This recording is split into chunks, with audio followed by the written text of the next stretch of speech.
Welcome back sa Free Thinking Pinoy Channel. Bawat isang hayop ay may kanya-kanyang trip kainin. May mga hayop na kumakain ng isda at may mga hayop na kumakain lang ng prutas. Ang iba ay bulati lang ang chinichibog, habang ang iba naman ay bulaklak ang nilalantakan. Kung ano man ang gusto nilang kainin, lahat ng hayop ay nahahanay sa tatlong kategorya. Yan ay ang carnivore, omnivore at herbivore.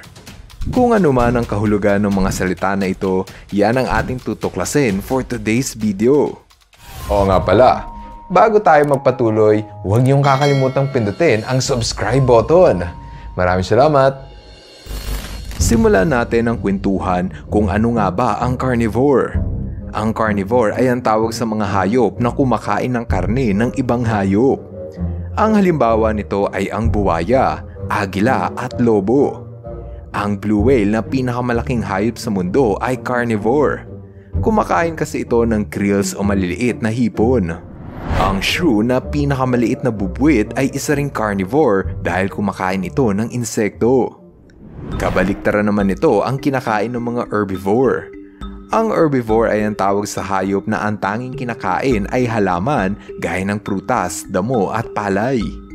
Ilan sa mga halimbawa ng herbivore ay kangaroo, iguana at parrot. Ang elepante na pinakamalaking hayop sa lupa ay herbivore.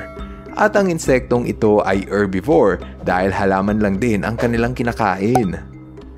Hindi herbivore ang mga pusa dahil ayaw nito sa gulay. Meron namang mga hayop na kumakain ng parehong halaman at karne. Ang tawag sa kanila, omnivore. Ang halimbawa nito ay baboy ramo, pagong at uwak dahil kumakain ito ng parehong halaman at karne. Pati ang mga tao ay matatawag na omnivore dahil iba't iba ang kinakain natin. Maski ang mga unggoy ay omnivore dahil kinakain ito ang kahit ano. Huwag mo lang silang bibigyan ng siling labuyo dahil ayaw nila dyan. Malalaman mo kung carnivore ang isang hayop base sa kanilang ngipin. Ang mga ngipin ng carnivore ay matatalas, habang ang sa herbivore naman ay patag at medyo bilugan.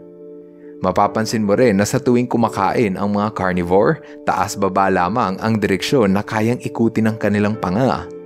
Hindi ganito ang panga ng mga herbivores. Kaya kasi nilang pagalawin ng side to side ang kanilang panga para mas manguya nila ng mabuti ang halaman. Kung ikukumpara ang bituka ng carnivore sa bituka ng herbivore, makikita na mas mahaba at komplikado ang bituka ng mga herbivore. Mas mahirap kasing malusaw ang damo, kaya nag-evolve ang mga herbivores na may mahabang bituka. Mas madali namang malusaw ang karne, kaya nag-evolve ang mga carnivores na may maikli at simpleng bituka. Kaya nga sumusuka ang mga pusa kapag pinakain mo ng damo dahil hindi ito kayang lusawin ng kanilang tiyan. Kung minsan, sinasadyang kumain ng pusa ng damo para gamutin ang kanilang sakit. Kaya kung ayaw mong kumain ng gulay, baka hindi mo alam, carnivore ka pala. Iba naman ang dahilan kung bakit kumakain ng karne minsan ang mga herbivores. Maaaring kulang sa protina, calcium at vitamins ang herbivore, kaya niya pinupunan ito sa paraan ng pagkain ng karne. Hindi mo pwedeng pakainin ng puro karne ang herbivore dahil maaari itong magkasakit ng malnutrisyon. Ganon din sa carnivore. Hindi mo pwedeng pakainin ng puro halaman ang carnivore dahil siguradong mamamatay ito sa kakulangan ng protina. Dahil sa magkaiba ang kinakain ng mga hayop, nagkaroon ng katagang predator at prey.